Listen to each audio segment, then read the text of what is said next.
Here is the combined summary. Cosmic ray-boosted dark matter is a promising mechanism to accelerate ambient dark matter, making it detectable at high-threshold, large-volume experiments like IceCube. This work revisits cosmic ray upscattered dark matter signals at IceCube, focusing on lower energy data than previously considered, and investigates both scattering with electrons and nuclei, including elastic and deep-inelastic scattering computations.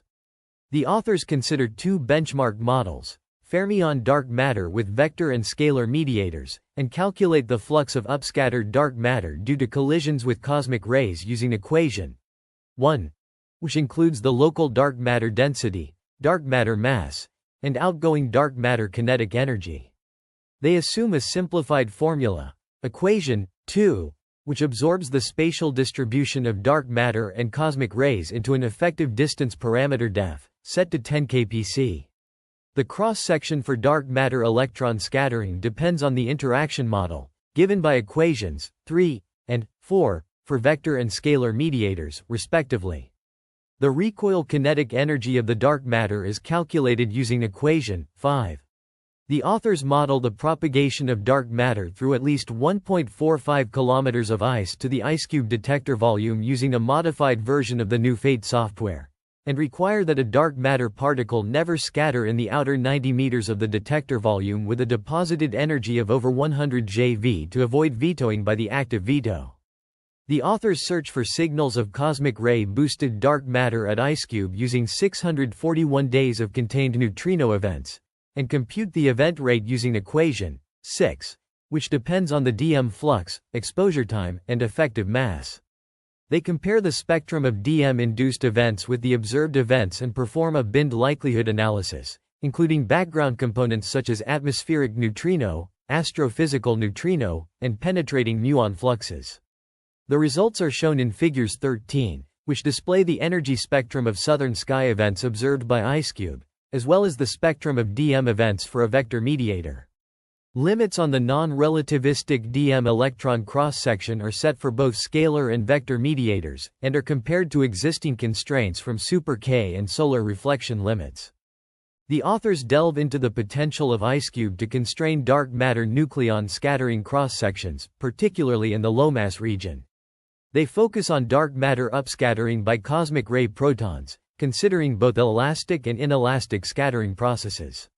In the low momentum transfer regime, the elastic scattering cross-section between dark matter and a proton is given by equation 13, which can be factorized into a proton form factor and a dark matter-dependent term.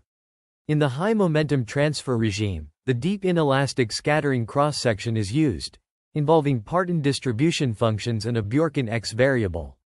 For the scalar mediator case, the deep inelastic scattering cross-section is computed via equation 18 in the ultrarelativistic limit.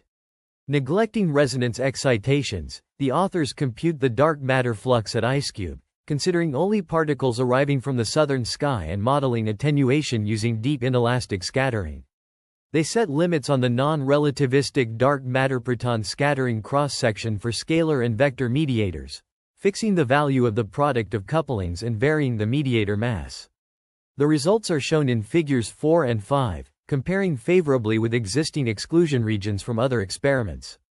The authors also provide a comprehensive review of various experimental and theoretical studies on dark matter detection, including direct detection experiments, indirect detection experiments, and collider searches. They emphasize the importance of considering the interplay between different detection methods and the need for a multi-pronged approach to dark matter detection. The authors highlight the potential for future discoveries with upcoming experiments and upgrades, such as the IceCube upgrade, which will optimize neutrino detection at energies below TeV. Overall, the authors demonstrate the potential of IceCube to constrain dark matter nucleon scattering cross-sections, particularly in the low-mass region, and provide a thorough summary of the current state of dark matter research. I apologize for the confusion. Since there is no content on pages 9 and 10, I cannot provide a summary. Please provide the actual text from pages 9 and 10, and I will create a comprehensive summary following the guidelines provided.